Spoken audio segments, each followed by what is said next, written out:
Well, hello, my movie misfits, and welcome back to the Koffin Click, your weekly horror review show that digs up the movies your sanity tried to bury. As always, I am Jeff, and I am here with... Justin. How y'all doing? I'm Juan. And on this episode, we have a returning guest, Julio. And we're here to guide you through the creepy, the campy, and the catastrophically bad. So, grab your snacks, drinks, silver bullets, and brace yourself. Or don't. If you like what we do here and you want us to... So, we're just going to get into this. Because I didn't do any, my normal preamble crap. So, luchadors are awesome. Yes. Oh, yeah. Indeed they are. I'm so happy that you guys agree. So, we're just going to get into both movies. So, the first one is El Santo and Blue Demon versus Dr. Frankenstein. This was my first time seeing this. And, yeah... I didn't know what to expect going into this. I've seen The Vampire Women, but that was very long ago. And I actually owe Lucha Underground the reason why I've watched any of these movies. Because when I first started watching, Lucha Underground back in 2014, 2015, I was like, oh, who's Blue Demon Jr.? Oh, that's his dad? His dad made movies? Whoa. It was obviously a time in my life where I was like, okay, I'm gonna, hyper focus on this, and it was just sort of 3 days. This movie's fucking awesome. Yeah. It really is. I'm gonna skip to the end real quick, because I love how abruptly it ends. Dr. Frankenstein just falls, and they're just like, oh, alright, well, that's over and done with. Yeah. Back to wrestling. I love that he was in a mask, nobody knew who it was, and the demon was like, no, that guy looks familiar. Yeah. What about you guys? Okay, so I guess I'll go ahead and start it off. Let's see. So my first note of this movie was okay, this is a local reference, so people outside of Chicago may not get the reference. But this movie, when I started watching it, straight up reminded me of the old days where you used to watch Channel 50 and the Kung Fu movies would come on, and the voices would be slightly off of the action and everything like that. And even the way the movie went, it kind of reminded me of those movies. The only thing it was missing was the karate. But it had good fights. That's what was drawing me in. The wrestling was cool, and I do have a comment about the wrestling a little bit later on, but I love the fight scenes. The fight scenes, they were doing it for me, man. I was loving every fight scene where they were smacking them and stuff like that, and doing the wrestling moves, the kicks and all that. So you legitimately said, what in the UPN was this as you started watching it? So exactly. My bit with the wrestling is I absolutely hate Sergeant Slaughter. I have really no basis as to why I hate him. I just never liked him. And I hate that he used a camel clutch. But when El Santo did it, it was worth it. It looked good. Yes. Let's see what else. What's another note I have here? Let's see. Oh, the sound effects. Okay, I just mentioned that one. Next note is... There's a bit when when they're fighting, before Gollum comes up and they're fighting in the girl's apartment. You could tell this movie was stunt coordinated by wrestlers because nobody got punched. Mm-hmm. There's a straight scene where Demon punches somebody and he's 2 inches from his face. Right. But that celery breaking sound effect, dude fell. I was proud. Yeah. So they sold the shit out of that movie. Everybody salad. So when I first started watching this movie, it kind of threw me off. I'll be honest with you, it threw me off a little bit. It felt like back in the day, when you had your remote control and you're watching a horror movie, and then all of a sudden you sit on the remote control and all of a sudden it switches to wrestling or something like that. And you're like, oh shit, my movie. Hold on, what channel was that? And then you watch it, and then you start getting into the wrestling match, and then you forget about your movie. And then the match is over, and you're like, oh, my movie. And then change the channel back to the movie. That's how it felt at first. But then I started getting the rhythm of the movie. I was like, oh, okay, they're having matches in between. All this stuff is happening, and they're going out to the end, and I was like, oh, okay. It's not like you didn't sit on the remote and be like, oh, shit, my channel. It'd be crazy if it was if it was an El Santo movie and there was no wrestling. Right. It's just him doing normal things. So that was a note I made, and then when watching the movie, I didn't even realize at first. I don't know if they said it at the beginning. I didn't even realize that it was supposed to be Frankenstein, Dr. Frankenstein. I didn't even realize that until halfway through the movie, and I was like, "Oh, this is Santos versus Frankenstein." I was like, because I didn't read the title, I just started watching the movie. As you would on UPN, you didn't know what was going on. Yeah, exactly. So I just threw the movie on. I didn't even look at the title or nothing until the movie was over. Then I started reading the titles and the subtitles and all that stuff, you know, the names and all that stuff, and I was like, oh, okay. So that was the loudest high heels I have ever heard. Somebody walking it on a sidewalk. I was like, no wonder you got caught. Yeah. Right. And then speaking of them doing regular day-to-day things, is I thought it was funny is right after the match they all went out to dinner. They're all joking, having a good time, drinking, sitting at the table, and no one else around them is reacting that there's two guys sitting there with wrestling masks on. And I was like, wait a minute. This is Mexico. Lucha Libres are, you know, I'm pretty sure they do this all the time, because then when they're out in public, they're not supposed to show their faces just like when they're in the match. And I was like, oh, that makes sense, you know. And didn't Santos start that? Like, wasn't he the one about, like, wearing a mask? Like, never taking it off?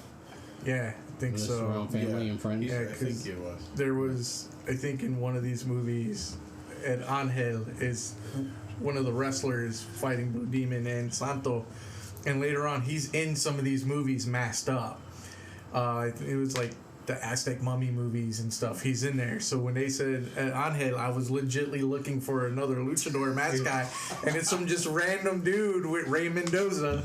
And I was just like, cool. So Santo him and Blue Demon were the only guys wearing masks at all times. Okay, cool. Got it. But no, I definitely agree. Like, it's definitely like this weird, like, 180 of like, oh, they just had a wrestling match, and now they're having dinner in suits with the masks on. Mm-hmm. And half the people, and that's a fancy restaurant. Like, half the people at the match were probably there, like, at that restaurant. Like, could you imagine, like, sitting down and be like, yeah, I'll have this. Oh my God, it's awesome. But see, that's another thing too. Nobody was like, "Oh, look, there's Santos. Oh, look, Santos is over there." There's more decorum. Yeah. And more like reverence for the fact that they were Lucha Libre. Right. You know, if that happened here in America, they'd be like, "Ooh, go talk to him. Go talk to him." Yeah, it constantly they're having dinner, dude. Leave him alone. Yeah, go ask him the silliest question possible while he's trying to eat a steak. Yeah. That's like going and walking up to him when he's in the urinal in the bathroom and be like, "Hey, dude, I loved your match, bro." Hey, I got this tape. Can you watch it? I'm trying to put into the base. And I'm glad you brought that up. It is very different in America. I mean, like, you can tweet your favorite wrestler. They Matt Hardy you and just like block you, but whatever. Right. But like, we were at a wrestling show at that DPW show. Filthy Tom Waller got suplexed at this, like, you know, by the side of us. And I legitimately looked over at this man and said, "Hey, your tag team partner needs your help." And he looked at me and told me to shut the fuck up. He was like, "Oh, I know, leave me alone." And then another note here I got, man, these cops can't fight for shit. When Gollum was fighting the cops, I was like, they're just going down like a sack of potatoes. I'm like, they ain't even trying to throw a punch or nothing.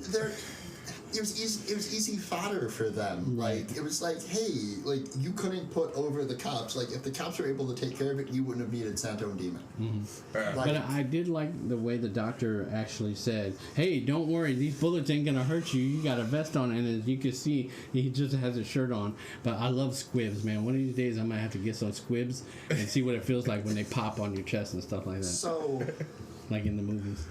Being a fan of the Sharknado movies and like really bad C and D rated movies, they always overjump the science. Like, oh, this radar will pick up the megalodon because this chip we used. There was so much science in this Frankenstein movie. I believed I could have done it. Like, and also the scene when he explains that this man. Oh, by the way, you found the fountain of youth, and you just want to make more golems, really? You can de-age yourself and turn these two old men back into the, I don't know, 20 years younger than what they were. Now, actually, I have a question about that.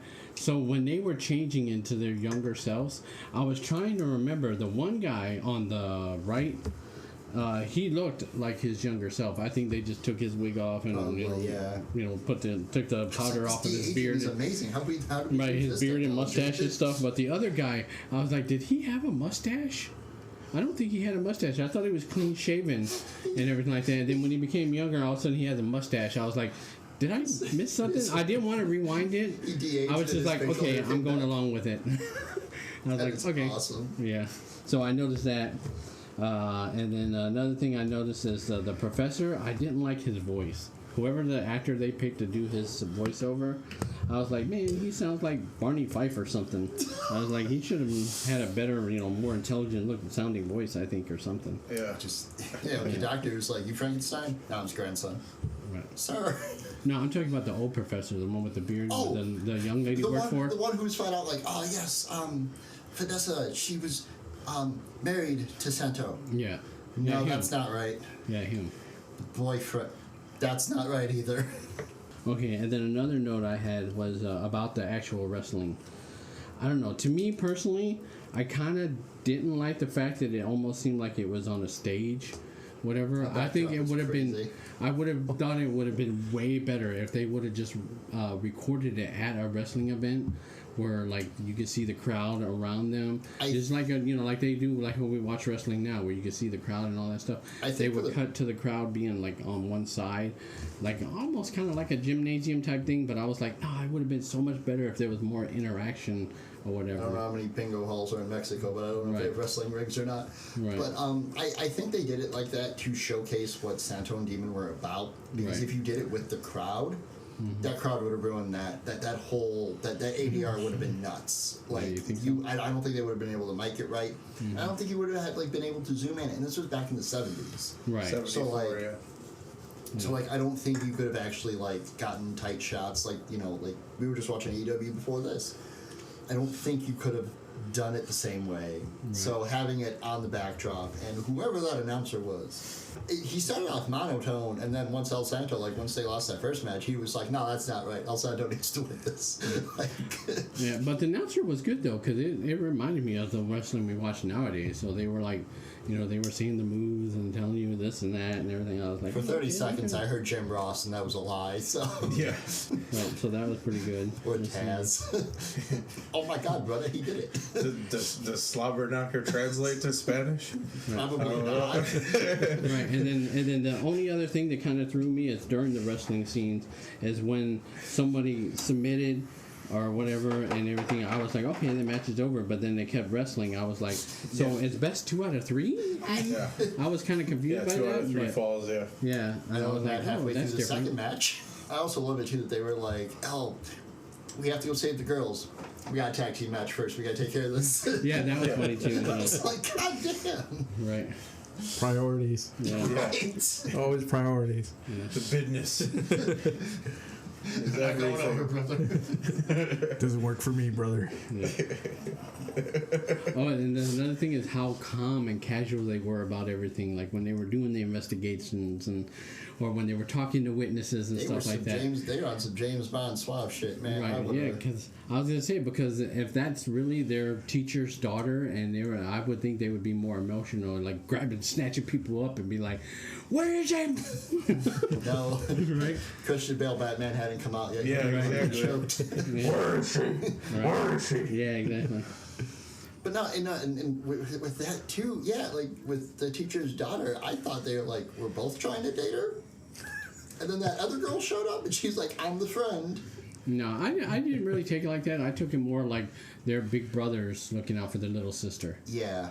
That's how I kind of took it. Well, I mean, that was the exposition they gave towards the beginning. But the cliche of her father was a big epic part of training them when they were training and younger. And then I thought they were gonna hook up with the cops.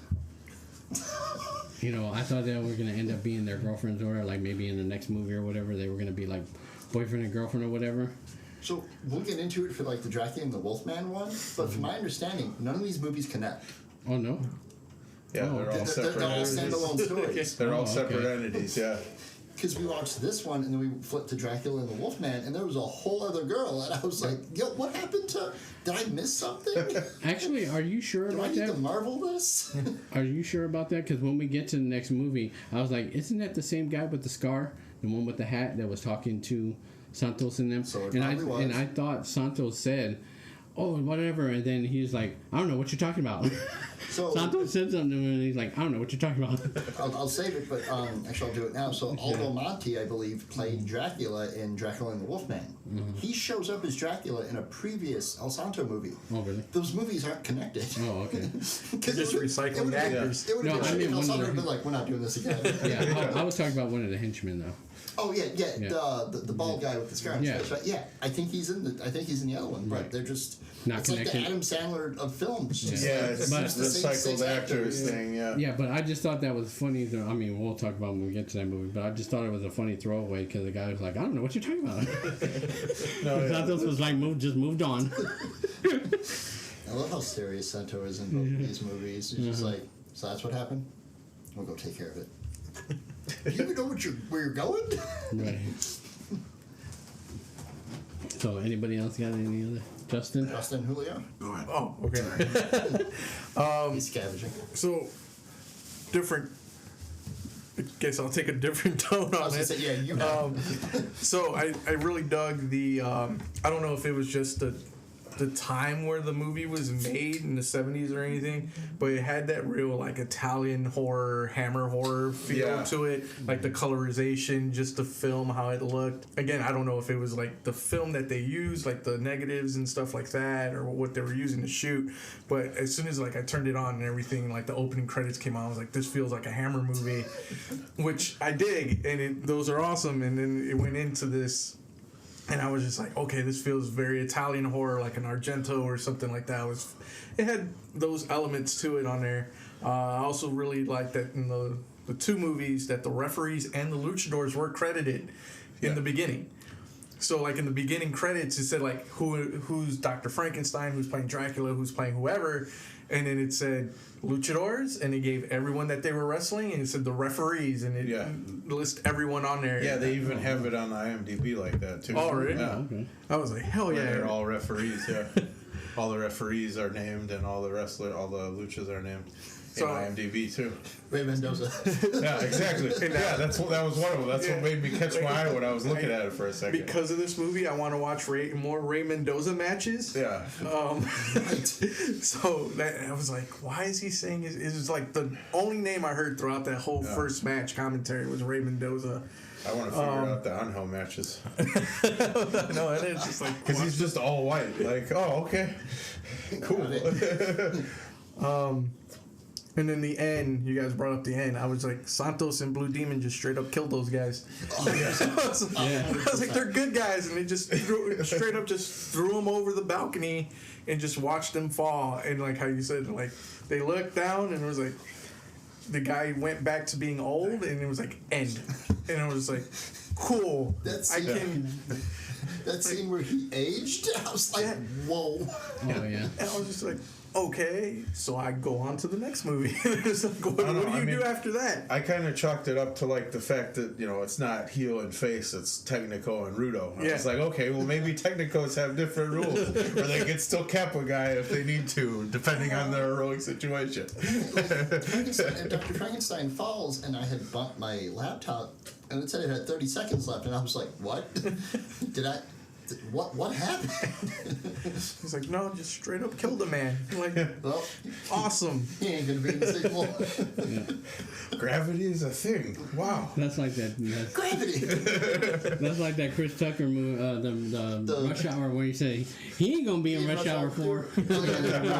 Yeah. Yeah, that's very funny. Well, yeah, I had a good time with both these movies. I grew up with them, so they've always been around, and it's just more prominent now because of what's going on.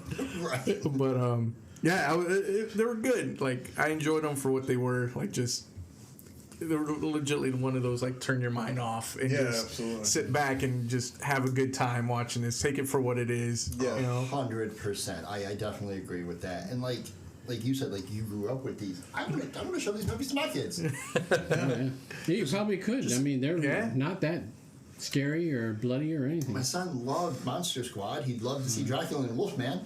So, yeah, I mean, I actually, to start, I love that we all have like this varying, different like view of these movies. It's very entertaining to me. I know this is a podcast, but I got an El Desperado mask. I almost wore it for this. Like, Actually, I was gonna say when I was watching this movie, I was like, oh man, I bet you Justin is loving this movie. All the old-fashioned cars, classics and stuff like that. I was like, that's definitely up your alley. I was like, man, all these classic cars in this movie. And those were the quickest stakeouts I have ever seen. Oh yeah, right? Yeah, the one. They just pulled up. That's them. Yeah, not to mention the car chases. Yeah. The one that was kind of set up like a 20s, 30s lead sled. I was like, I'm gonna build that one. That thing is cool. But no, and to continue being different, I kept thinking, this is just like a slightly cooler version of like an old Bond film. Yeah. Where like Dr. No or one of those older ones. Like because all the coloring's like very similar, and like instead of James Bond, it's two awesome lucha guys. They're like, this is what's up. Who got the job done? Yeah, exactly. Frankenstein only monologued when he was with his henchmen. He didn't do it in front of anybody. Yeah. I love the scene where he's like, when Demon, comes in to save Santo and everything, and Dr. Frankenstein is just sitting at his desk like, they should have been done by now. This doesn't take. Yeah. I think that was like one of my favorite little element things too, is like the way like Blue Demon was like sneaking around. Like it was almost like vaudevillian in a way, where he's got the tank and he's just like And like, homeboy's in a mask with a shirt that's too small for him. You have, in D&D terms, you have the best stealth out of everybody here. Yeah. You are the knight clanking around that nobody hears. Yeah, I was like, someone's gonna see that it's him, and he's wearing the nurse's cap with the surgical mask, and you just see his eyes, but you could still see the silver. Yeah, the silver and the blue of the like, mask. Yeah. No one. Okay. That's cool. Those de-aged surgeons wasn't like, oh my god, it's Blue Demon. Yo, Frankenstein, when did you get Blue Demon to help? What? But no, yeah, and the cars was definitely a thing. I was definitely paying attention, so good call. Yeah. And yeah, just the matches. I thought the announcing was excellent for an English dub. Like, it took me a second to get into it because I was like, okay, I gotta feel this, like, because I love the commentary of wrestling. It's what got me into it. WWF had 18 Darkest Days because of JR, but like, just I've always been a fan of commentary. So like, this guy, I gotta find out who he was, or at least the English dub of the guy. Because I was like, okay, he's calling this match. Not a lot of cruiserweight stuff going on. This is gonna be this is Lucha. I got it. This is old school. There's a lot of submissions and a camel clutch. Match over. This is very easy. Like, if you wanted to show somebody like, hey, I want to introduce you to wrestling, this is what I would show them. Yeah, right. Now, I do got to say one thing. When they were doing the voiceovers, it actually looked like they were speaking English. Like, it wasn't like too many, mouth movements that didn't match what they were saying and stuff like that. Because I was watching for that. And it wasn't a Godzilla like when film. they were like when they were watching, like when Santos was talking, it almost looked like he was saying in English, whatever. It wasn't like Spanish and like and then I don't know. Like I said, like there's a lot of male. Masculine and feminine in Latin language and stuff like that. It didn't look like it didn't mismatch, like because a sentence in English might be real short and in Spanish it might be longer, and it didn't seem like that there was that disconnect. Yeah, they did a really good job. Yeah, whoever did the dub. Yeah, because I was watching the mouths, I was like, yeah, exactly. So give them much props, especially for that time. Pristine, like the whole movie, 70s and stuff like that. That's one of those guys watched the Godzilla film. Was like, guys, we can do better than this. Yeah. I don't know what these people are doing, but speaking of Godzilla, we're getting -0. Right. Or is it minus? No. -0. -0 is the yeah. one. Yeah. So, would you guys like to know the kill count? Yeah. People died in these? Yeah. At least Yeah. 2 of them did. Yeah. So there was. You're right. Yeah. Gravity one? holds for no man. Yeah. In this one, there was 8 kills altogether. Nice. 8 kills. It was 5 men and 2 women. Oh, you're right. Never mind. Yep. The science in the beginning, he was like, hand me that saw. I was like, what are you doing? Yeah. You put that down. Yeah, so it was 3 women. I'll The take your 2 license. women that he was doing the brain swapping thing, which they actually came back to life, but so I didn't count them twice. And then one woman killed her sister, and then the other woman killed her brother. So that was some deaths in the movie.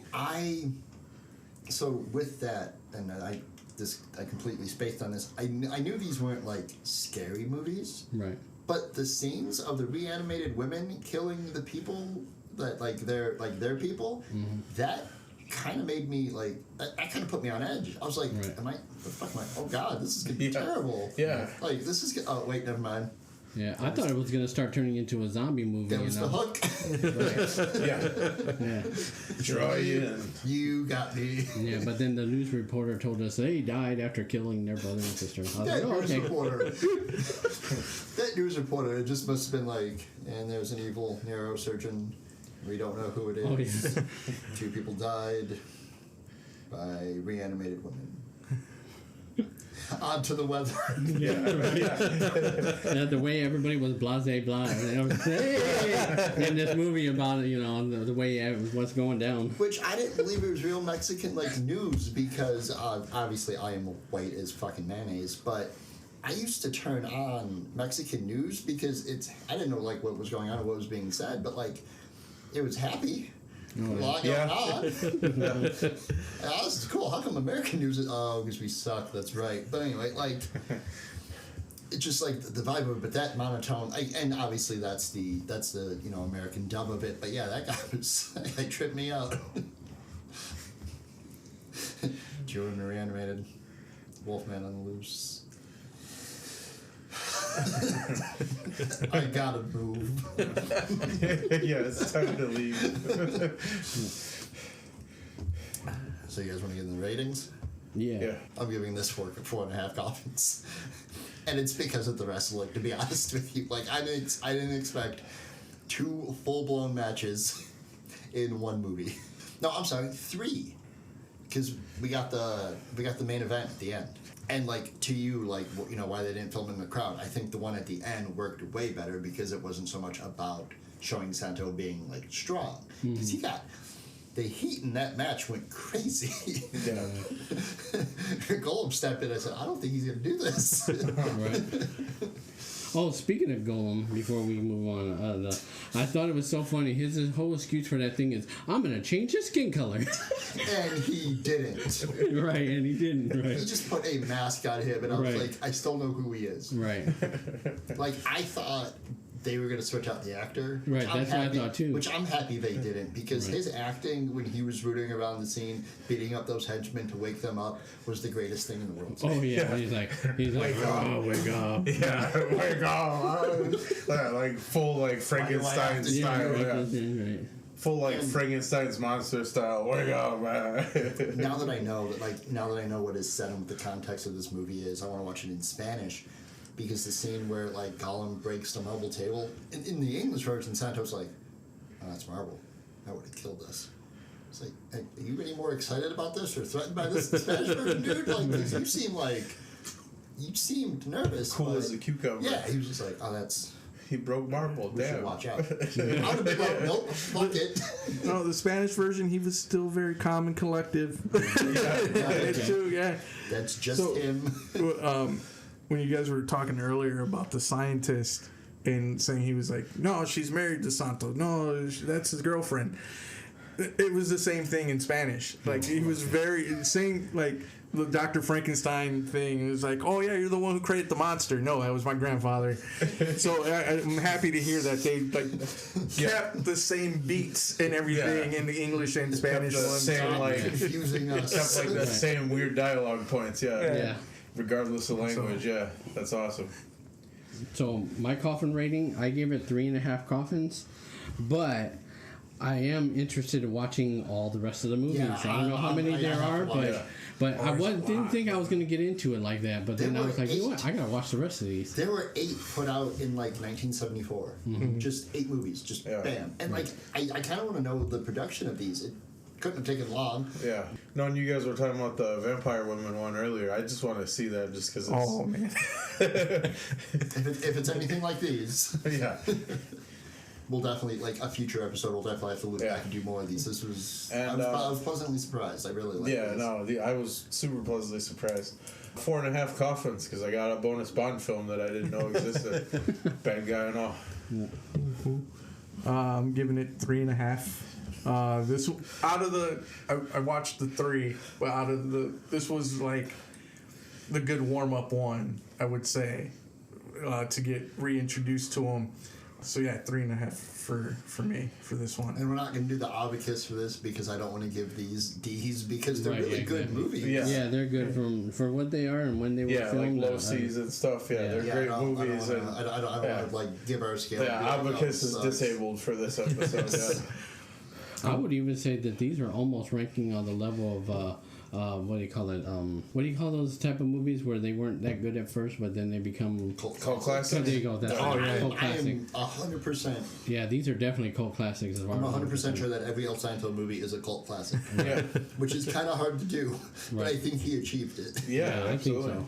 Especially for the person that he was, too. Like, could you imagine doing this movie and then going out and doing a CMLL match? And just, like, I could not have survived inside. I'd be like, yo, that man beat up Frankenstein. Who's this white kid? What? So, we're going to move on to another El Santo and Blue Demon movie that caught me more by surprise after watching this first one. And this one is... El Santo and Blue Demon versus Dracula and the Wolfman. Now, because I don't know Spanish, what does hombre mean? Man. Thank you. Yeah. For a second, I don't know why, I thought it meant friend. So, like, the Spanish title, I was like, wolf friend. That doesn't seem right. He wasn't their friend. Yeah. He got suplexed. Yeah. Which... I have watched I've gone out of my way to have watched some of the worst B-rated movies out there, like Alpacalypse, Velocipaster. I think there's a sequel to that I've seen. I have seen some bizarre shit. I have never seen somebody suplex Wolfman, and the guy who took the bump did a really good job. But I think this one moves at such a quick pace. I mean, both movies are like an hour and a half, and you cram a lot of story into it. But my favorite character in this one is Dracula. Because the vengeance storyline, he's like, yeah, fuck that family. I wish I was the one that's going to kill him. There's still members of that family left. Good. Can we get some background? Can I know something about the Cristaldis? Like, this is great. Yeah. Thank you for another old man who's like, I'm going to die. And El Santo's like, no, you're not. Take care of my daughter. I'm not going to need to do that. You're not going to die. And then his head explodes. So, I turned this movie on, and I was doing some stuff in my room. I was redoing my desk. And, I can't remember the character's name, but he's like the guy who brings Dracula back. I can't remember the character name. But, and no disrespect, by the way. But I saw that man and I went, oh my God, it's Mexican John Lovitz. Like, the way that he was standing, I was like, what? Am I watching The Critic? What's going on here? The peel out. But this movie, and like how cool Calm and Collected Wolfman was. There's like, because when Igor, I know that's not his name, but when like that dude grabbed him, he's like, hey, we gotta go into town. He like de-wolfed and was like, let's do this. Where has this been in every other Wolfman movie? Yeah, there was moments where he was like suaver than an old Bond film as Bond. Like, and this is the Wolfman? Like, what the? if he would have shown up for me and been like, hey, I'm gonna turn you into a werewolf, I would have been like, yeah, where? Let's go. Yeah, let's hit it up. Yeah. I'll be honest with you. When they came out of the coffin and he had that shirt on, I was like, "Oh yeah, look at that, Disco Werewolf." Now Disco Werewolf. Yeah. Let's get down, buddy. The only thing missing was the Saturday Night Fever chain. Yeah, exactly, right? Yeah, you know, I mean, On his neck, and then yeah. and then if he had to wear, you know, he could have had the fur and then the gold on his chest and be like, that's straight up 70s. Let's go, disco. So, my question about his, like, Dracula's outfit made sense. Ben, Universal, got it. Yeah. You found that at a 1970s Spirit Halloween. Cool. Wolfman was buried in that. How long was he buried? Because if he was...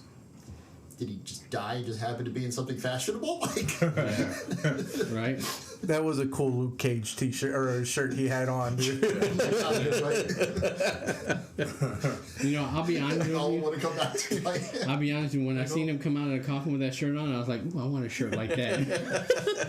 I was like, You are not wrong. right? So much shag carpeting.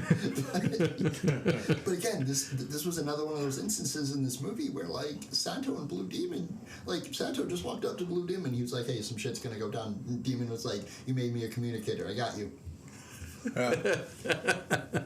But this isn't connected there. I mean, I think what's connected is that these two know each other. Right. And Santo does feel the type like, hey, I gotta go save the world, and Demon's like, well, I'm not doing anything in between matches. Well, like the whole time I'm doing both of these, that's what kept reinforcing the old school awesome Bond film thing. Because, like, it's two luchas and they're awesome, but there's gadgets and stuff too. Like, where's Q? Like, don't they have a lucha version of Q that's gonna talk to us about something? Like, he's unmasked, and they couldn't show him. They didn't have a guy in a chair. yeah, they didn't. They did. It was Santo. He just didn't show He him. doubled. Also, in the beginning of this movie, did Santo seem smaller in size, or was that trench coat he was wearing really big? Because I feel like in the last one he felt bigger. Right. But that trench coat, for some reason, it just like turned him into a popsicle, and I got scared. Because I was like, did they film this like a week after they filmed the other one? Like, I can imagine that these were done in succession. Yeah. So, a couple of the notes I made, if you guys don't mind me going next. Well, your question. All right. So, I put, so these two movies, they first reminded me of Albert and Costello meets Dracula and the werewolf and all that kind of stuff. Those type of movies. See that? Yeah. Yeah. So it kind of had that same vibe to me, which is nothing bad about that because I love those movies. Don't get me wrong. You know, and then the other thing that I loved about this movie is it actually what's the word I'm looking for? Drew my wife in. Because I was really watching. These with you, does yeah, she? no, she doesn't watch them with me, and she came in to ask me something, and she goes, "Oh, what are you watching?"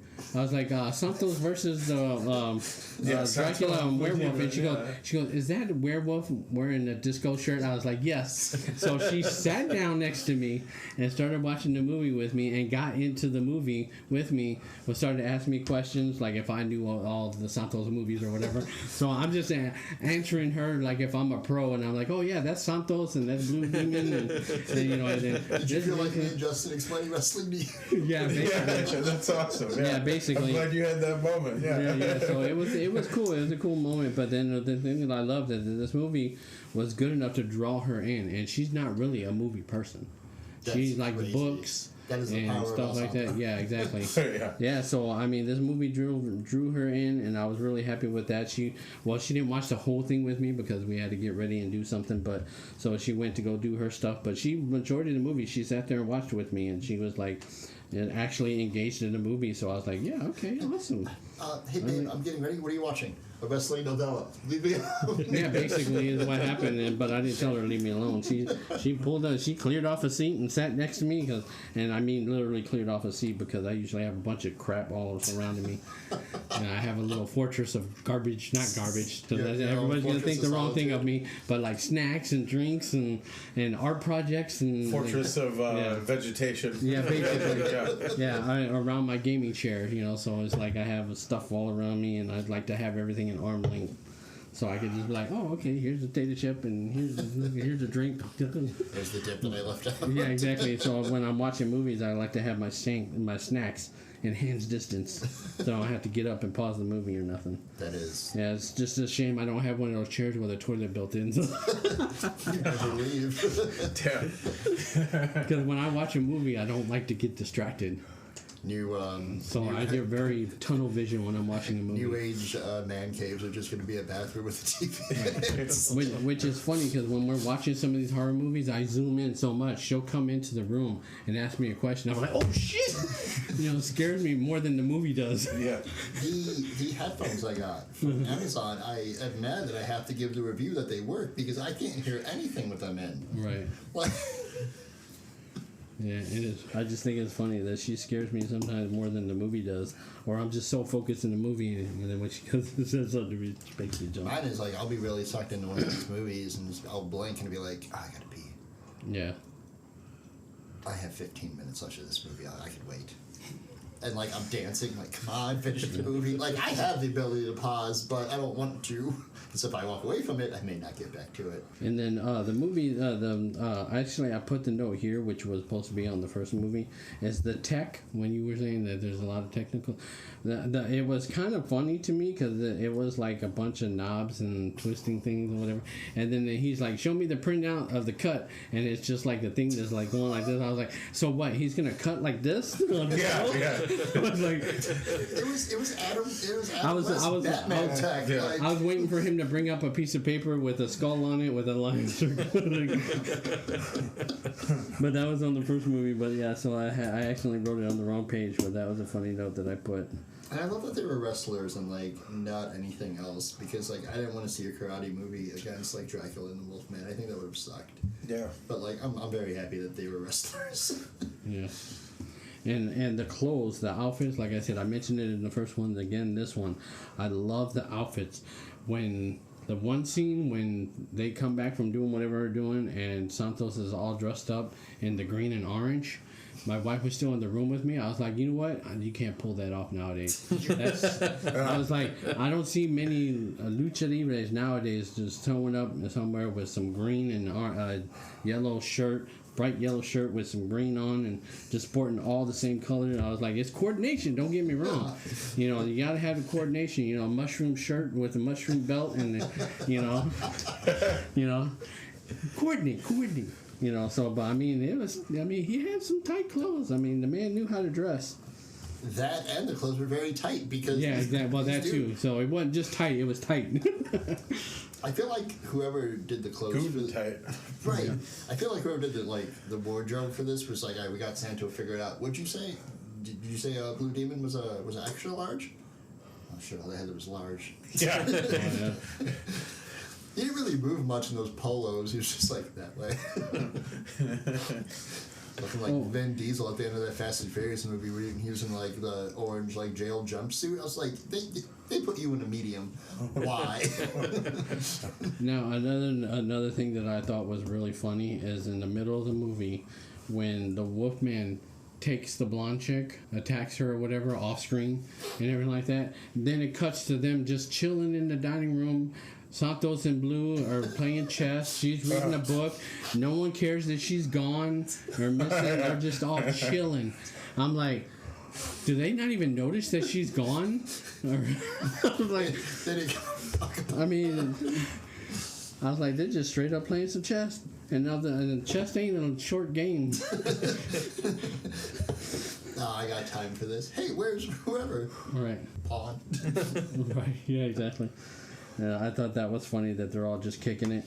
Quick sidebar. I didn't mean to interrupt you. I'm so No, sorry. that's okay. Quick sidebar. May you approach? In the beginning of that other film, in the first one we talked about, there is the Wilhelm scream. And it made me laugh. And then it reminded me that I wanted to talk about something when we did the Predator series. Uh-huh. My favorite Predator sound is the Predator Click. Oh. Oh, yeah. Because since I know what the Predator Click is, if I'm listening to a metal band and I hear that sound, somebody's going to die. Yeah, because they do use it every song. Not every band, No. but a decent amount of bands do use it. When I used to go to shows, like live shows back in the day, And like it'd be some super indie band, like it's somebody's basement, and they do the Predator click. I'd back up. Like, that's cool. You know how to do that, but I'm not about to be part of this massacre. So, but yeah, hearing the Wilhelm scream in the beginning of the first movie made me both laugh and go, "Oh shit! I wanted to talk about that about Predator." So, and then one of the last notes I have. Make sure there's no way. It's like, yeah. So one of the last notes for this movie is I put Wolfman Dracula defeated. You know what? Let's go get some sleep because we got a match tomorrow. yeah. You take down two monsters and it's like, we got that tag title match tomorrow. Right. Another thing I have to say is when they were fighting in that dungeon tunnel thing, whatever, and they were throwing people over the side or whatever, I thought they were going into like the pit of hell or whatever, because they didn't show the bottom of the pit until towards the end of the movie. Like I was like, oh, they're all throwing them into the hell. They're going into hell, whatever, throwing them back into hell. I was like, cool, okay. And they're fighting all these werewolves and stuff like that, and wrestling moves on them. So, like I said, I was into all the fight scenes. Every time they did a fight scene, I was into it, and I was like, oh, okay. And then backtrack a little bit when they were fighting in the warehouse, and then Santos climbs up on those boxes, and I was like, oh yeah, here we go, a wrestling move in the middle of a fight, and then he just does the belly flop or whatever thing, the crossbody. Lands on the guy. I was like, yeah, baby. I had the same reaction to Santos going up on that box every time I saw Tanahashi climb something. Like, hey, old man, get down. What are you doing? Now, the only thing it was it's missing... not worth the risk, my man. I think the only thing it was missing in the fight scenes is that nobody did the elbow thing where they were like, instead of just punching. It was like... It was Luchador. It wasn't American wrestling. Oh, yeah. Could you imagine if Hogan was in this? Oh, yeah. Oh, God. Big boots everywhere. Yeah, exactly. Randy would have come they did do Hogan kicks. With They did do kicks and stuff like that, and then they did the scissor lock thing where they jump up. Oh, the head scissors. Yeah, the head scissors. That shit was so sick. I love Mexican wrestling. But I was gonna say they are wrestlers, so they should fight like wrestlers. So I thought that was very good too, that they kept it. It wasn't like Batman and Robin. Oh, that's a joke my wife made. She goes, all that's missing, because when they were fighting, she was there, and she's like, all that's missing is the pow, zap, boom. I was like, started laughing. She started making me laugh on that one. Like you had brought up, the weird soundtrack made up for it, because and shit. Mm-hmm. It's like, do I have another tab open? What's going on? Right. Oh, and then they landed on spikes. So those are my last notes that I have. So you guys? Yeah. I did enjoy that they opened up with an actual lucha match. So like the beginning credits, everyone's named, and then straight into the action. I was like, this is better than Raw and Dynamite and everything. Like, no, I don't have a 15-minute promo. There's no story. Just go straight into the match. This isn't the Triple H era. Yeah, WWE's trying to sell me some new thing I never heard of for 15 minutes. Yeah.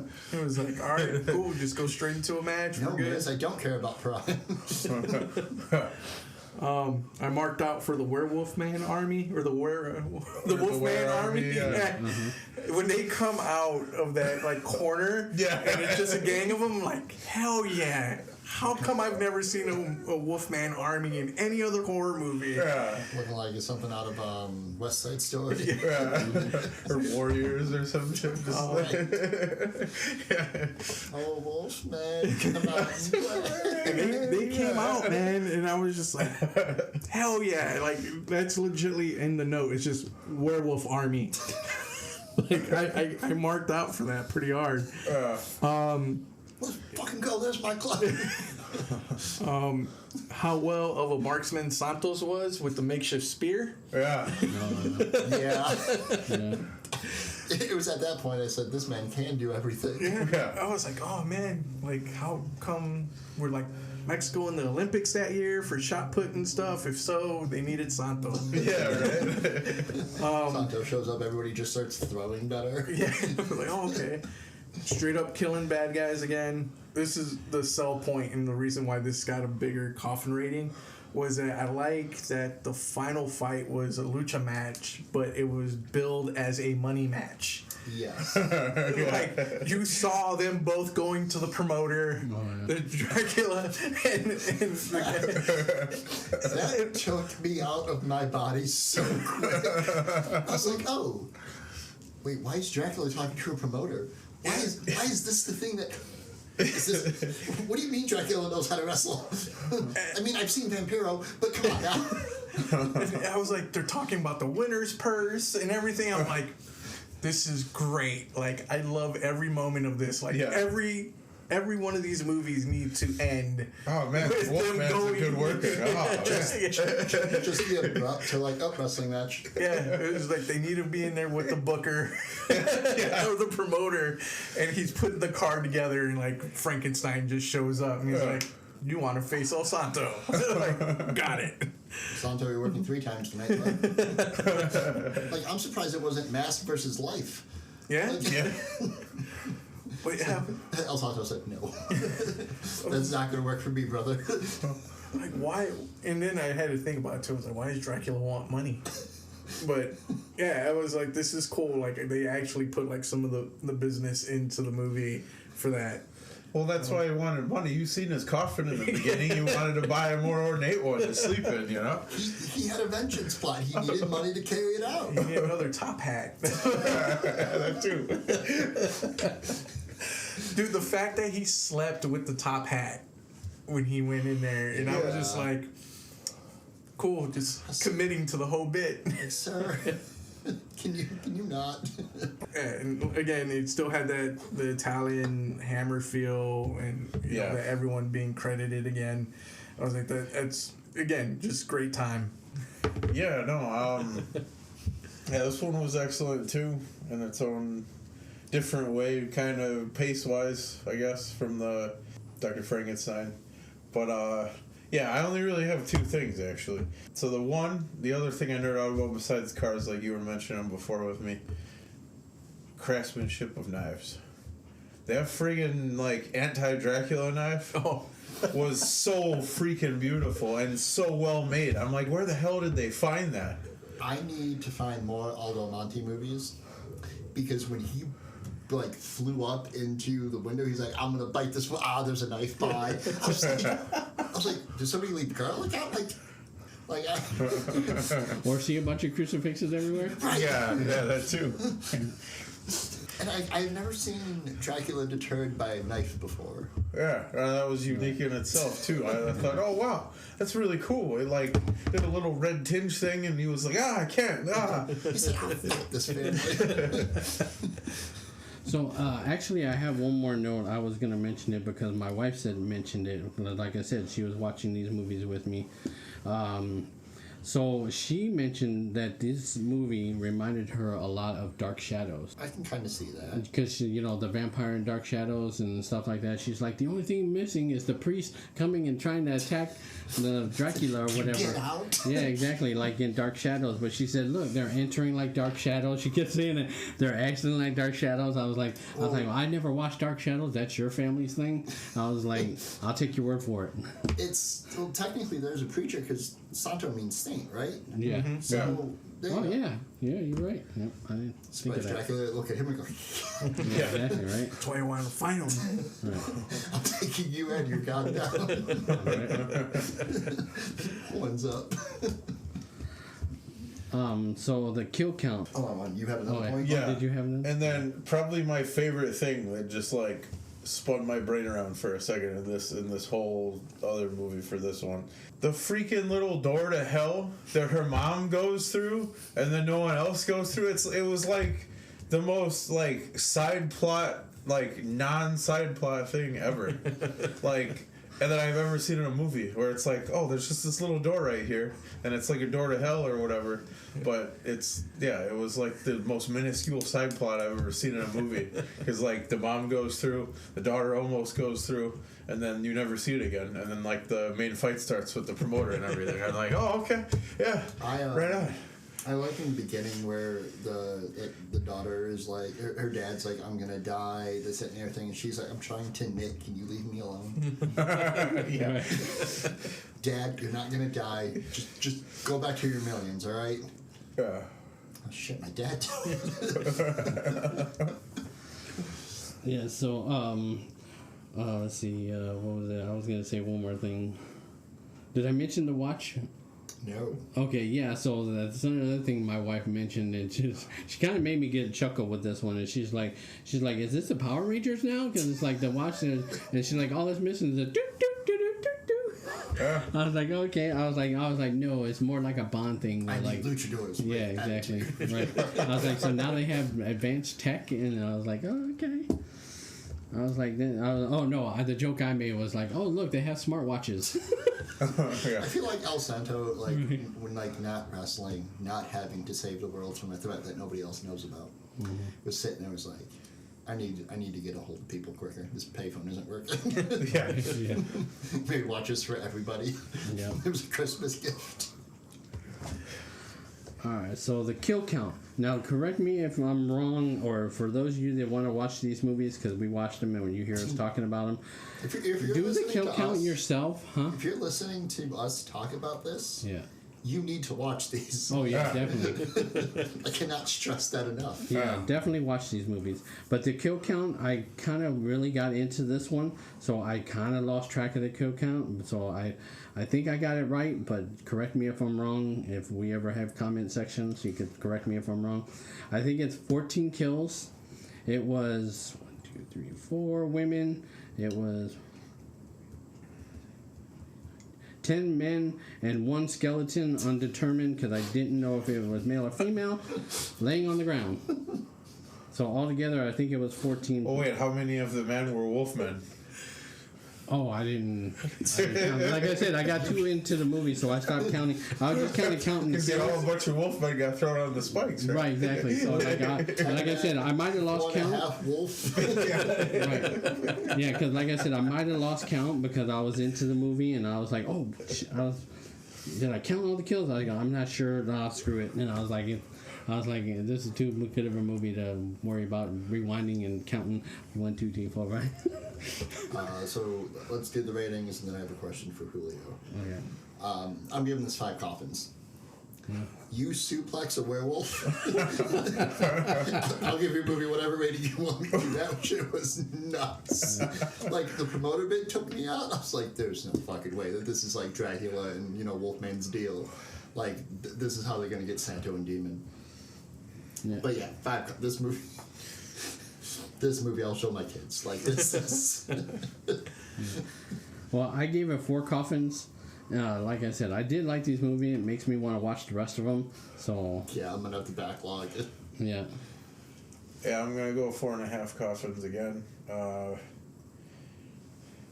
I should have made it 4 because, like, for whatever reason, the Dr. Frankenstein one drew me in like a tidbit more, but this one drew me the hell in too. There was And so like Julio was saying, like I marked out a bunch, not just the Wolf Army, but like a bunch of different times where I was like, oh, yo! there is so much exposition in the Frankenstein one, and like that's kind of my I love that. I love exposition. I love the lore. I love background stuff. In Frankenstein or in Dracula and Wolfman, it was like, let's just throw down. Yeah. Like it was very more action packed. Right. Felt like a Shaw Brothers film. I'm giving it 4 coffins. Like I said, out of the 2, this one was probably like my favorite. It was just a lot more mark out moments, and I mean, you open the movie with a lucha match, just flat on. Hey, I'm all authentic in. lucha match. Yeah, I was just like, I'm in. I don't care what color the background was this time in this match, but I was like, I'm in. Yeah, you was on it. Yeah. I kept trying to place where they were at. I was like, what warehouse? What? Didn't it open up and it said like Arena Mexico too? And I was just you're right. Yeah. I was just like, wait a minute. And also, like, it was weird watching luchador matches with a stale ass audience. Because the announcer, at least in the American version, was like, listen to this crowd. Nothing. Yeah. Yeah. I'm like, are they that far away? Are they somewhere else watching this on a TV? Well, see, that didn't bother me because I felt like the announcer was like hyped the entire time. Oh, he was. Yeah. Especially in, like, the Dracula and Wolfman one. Oh, he was way more psyched about shit. Actually, you know what? When I first started watching this movie, I started to watch this one first, and I was like, wait a minute. I was like, this must be part 2 because there's no, exposition. There's no who's this person, who's that person, just straight into a wrestling match. I was like, oh, wait a minute. So let me stop. I'll go to the other one. Start watching that one. At least that one, to me, it felt like it was more like, okay, these are who these people are, and everything like I said. So, and then I went back and watched this one. Should have started with I should have started with Jackie and Wolfman because I had no idea what was going on. Yeah. It's like who? I know you two, and that's it. Well, see, but like I said, I didn't know anything about these movies until we started watching them. So I was like, let me go back to the other one. Maybe they explain it. And luckily, I did do it that way. I watched the one first and then this one. But first, I was starting this one, and like you said, it's jumped straight into wrestling. I was like, wait a minute. I was like, this has got to be part 2, or like maybe the movie ended and they started another movie, or it's more like a TV show, how it's like one thing happens and then you go to the next thing. So I was like, oh wait, let me go to the other one. And I'm curious too to see a El Santo movie without Blue Demon, to see how Santo does it on his own. Right. Because I can only imagine it's super over the top, as is in these. Actually, this movie started out like that. Blue Demon didn't come in until like I think almost the middle of the movie. And I was like, so it was more, and I was like, hey, when we started watching, I was like, hey, where's Blue Demon? I was like, he's not in this one. I was like, wait, I was is he like, injured? oh. I was like, where's his tag partner? So like Santo versus the Vampire Women is just him. Oh, yeah. There's no Blue Demon, and you keep bringing up Bond. That's essentially what he is in that movie. Solo is like he's super still calm and collective. There's a lot more gadgets. He's riding around in this like smooth ass convertible, just like driving, jumping out of the convertible, fighting people, jumping back in, and driving away. So yeah, the Solo Santo stuff is pretty rad too. So my question for you is, because you brought it up earlier, that this, like, you grew up with these movies, and I wouldn't know this even if I tried. What did these movies do for Mexican culture, if that's the right way to say it? Yeah, no, I get it. I'm trying to figure out a good way to put it. Yeah, like a proper way to say it. Yeah, because like overall, the whole Lucha Libre thing is... The base way to put it is saying martial arts is to Asian Americans. Yeah. How it's a discipline, it's honored, it's respected, and that's the same thing with Lucha Libre. And since we're held like extremely dear, similar to martial arts, it's highly respected. And I love the respect behind it. Yeah. And it's essentially what it is. Like, it's embedded into the culture, essentially. Like, it's to the point, like, we talk about wrestling a lot. You guys are big wrestling fans. Like, that we see how wrestling is respected in Japan. It's to the point where they actually go to excursion to Mexico before they come to America for wrestling. Even something like Okada went to Mexico as a young boy and learned there, and then went back to Japan, and now it's finally in America. Wow.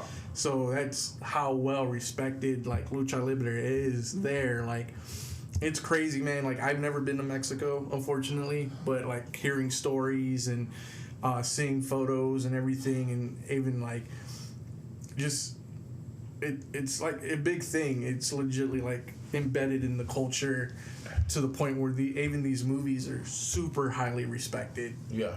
Like how you were saying, they're cult classics and stuff like that.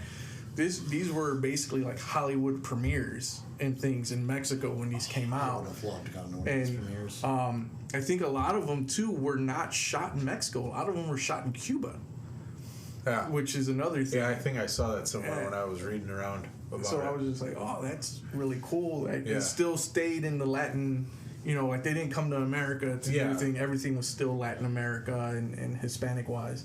So like for that, like that's a big thing. Like I wouldn't say every Hispanic, like, but a vast majority is like you grow up watching these things in Lucha Libre and learning about your revolutionaries and your history, and that's embedded into the history. Like, so much, like, those names are still revered to this day from like younger generations and stuff like that. Dr. Wagner. And it's cool, man. Like you're seeing it like grow to more of a worldwide stage and stuff like that. I'm going to be perfectly honest. In terms of like Lucha Libre and like luchadors, if I would have never watched WCW growing up, I don't think I would have had a respect. Yeah. Because my introduction to luchadors was La Parca. Yeah. Like the chairman. Like, not Sean Spears, but like seeing him, Psychosis, Rey Mysterio, fucking Eddie is my guy. But like, and then doing my due diligence and going back and researching Dr. Wagner Jr. And I'm surprised that in my research, like at least back then, I probably came across El Santo and Blue Demon, but it didn't grip me because there's I can respect old school wrestling, and I think I can watch it more now. But when I was younger, when I was watching the Attitude Era, I just wanted to see blood and guts. Yeah. Like I didn't want to go back and watch a 10-minute hold match.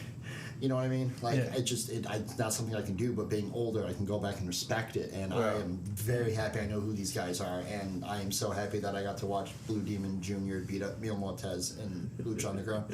Yeah. That's what I think ECW did very well, is because to me, and there would be no of that in WCW if it wasn't for ECW. Yeah, because they hijacked everybody from LA.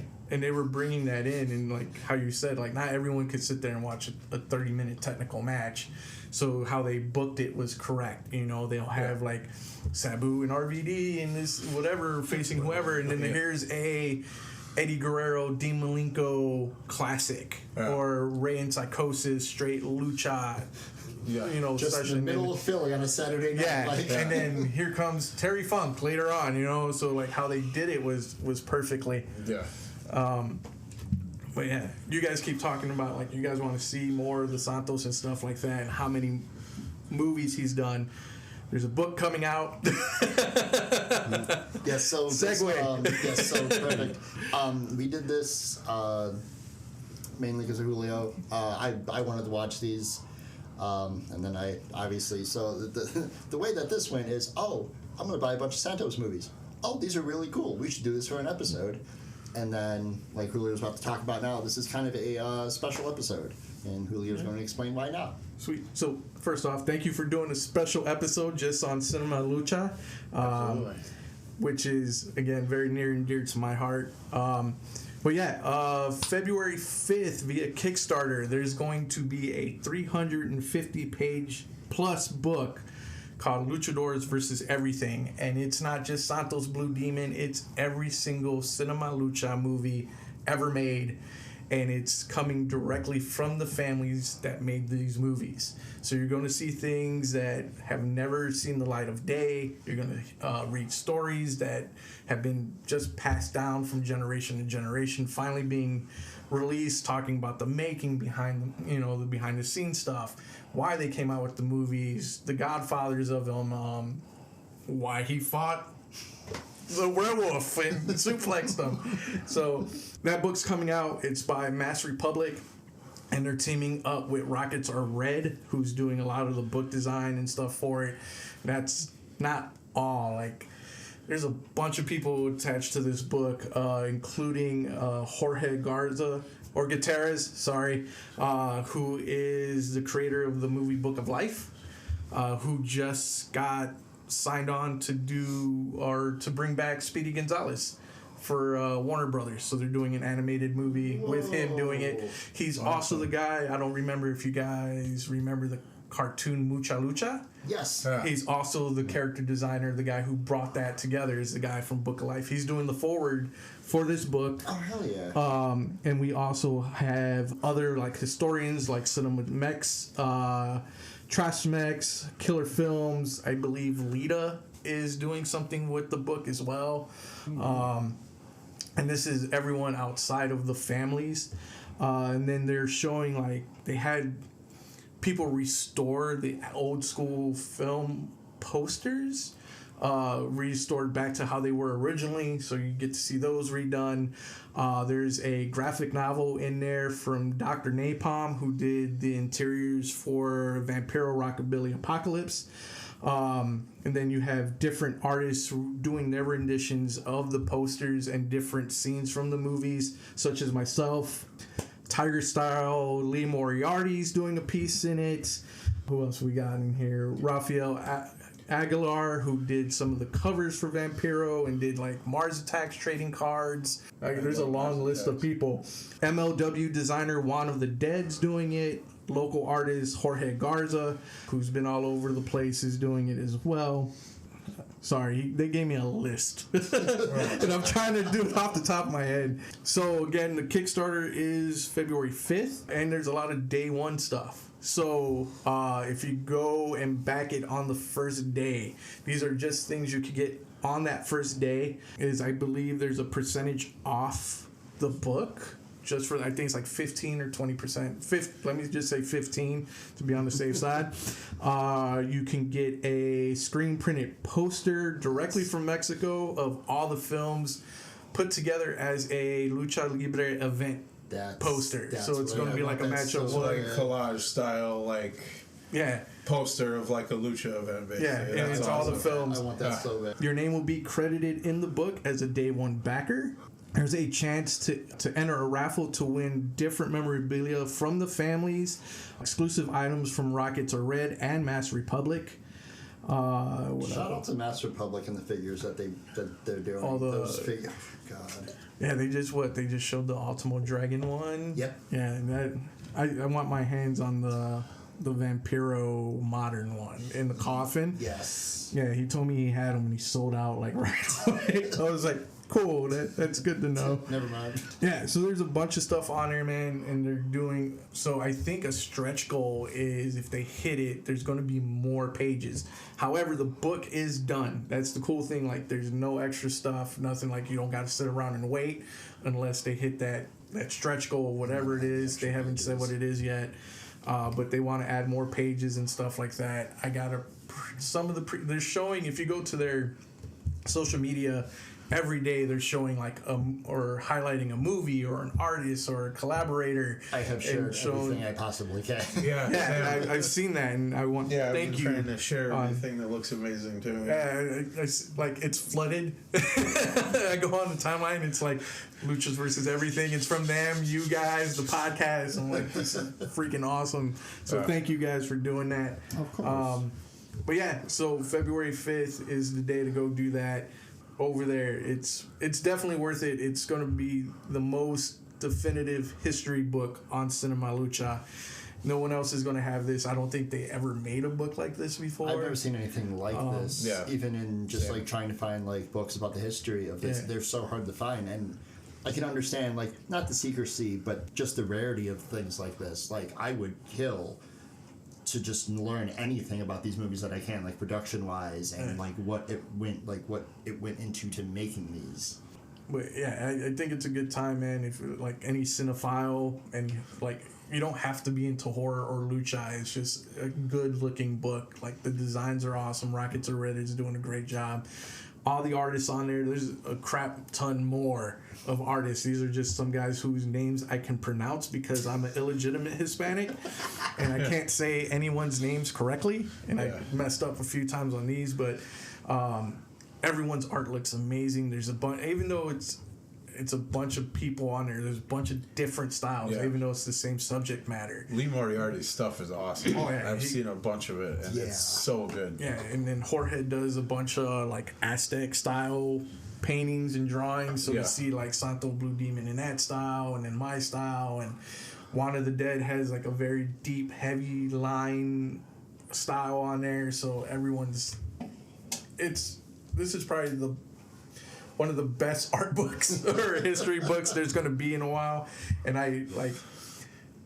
It's super cool that you're in it, by the way. Like, that thanks, is, man. I think Like, it's fucking awesome. No, it is awesome. I'm happy and I'm proud of everything I'm able to do or ever done, like doing stuff for Guerrilla or doing these art books for Printed in Blood. But this book, man, like, I cannot describe, like, how excited I am to just see the book being done and let alone being part of it and be like, I did something for Santo Blue Demon for this, like how I was saying earlier, like this whole prestigious thing in culture, man, and like the Hispanic culture. I'm just like, I can't believe it. Especially for like you growing up with it too.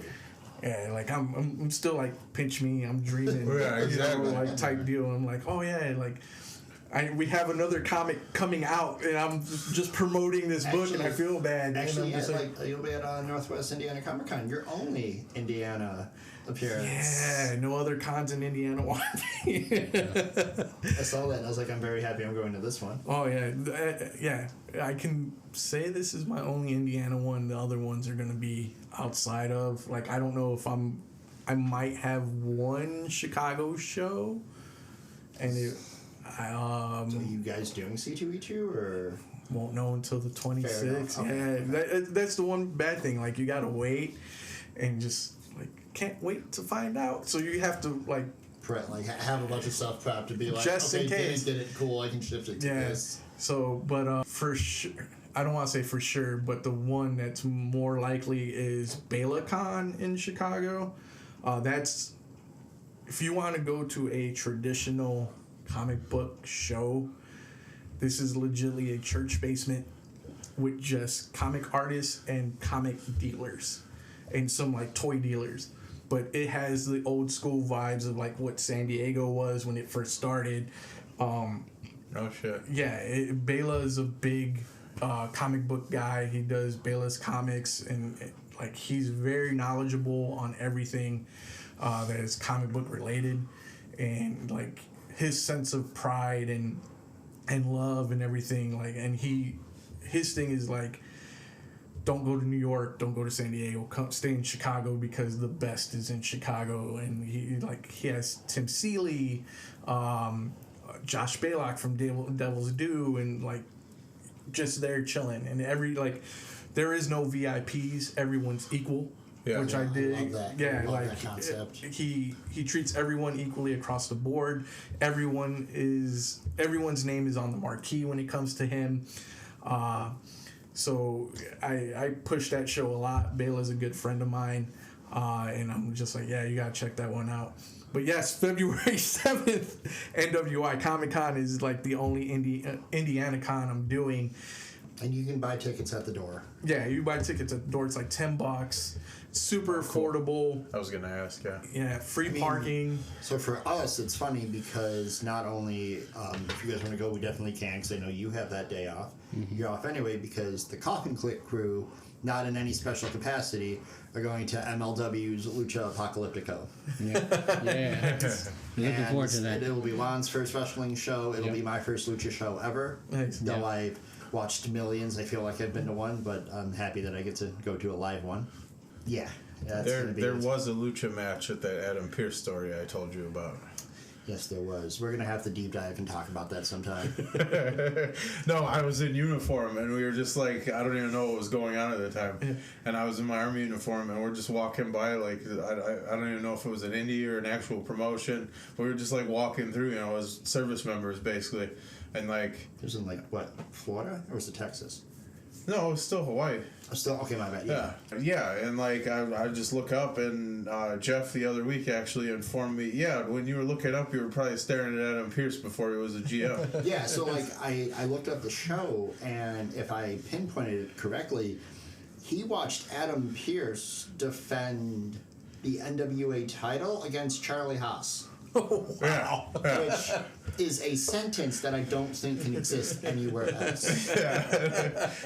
I'll look it up again later, and if I'm wrong, I'll correct myself. But I believe that. Yeah, but no, because I remember somebody was carrying an NWA title at the time when we were walking around. So like being retrospective to the fact that like I watched like WWE when I was younger, but like all business, doing the whole playing Army thing.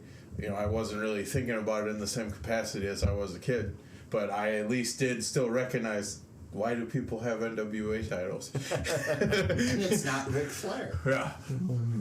Nice. Yeah, so February 5th, Kickstarter for this. February 7th, NWI Comic Con. If you don't back up... Blast Radius and Hugo. Damn it, there's so much stuff. If you don't back on the 5th and you do show up to NWI Comic Con, I will have a QR code at my section of the Gorilla booth. so you can back it there in person. I'll have a bunch of the or not a bunch.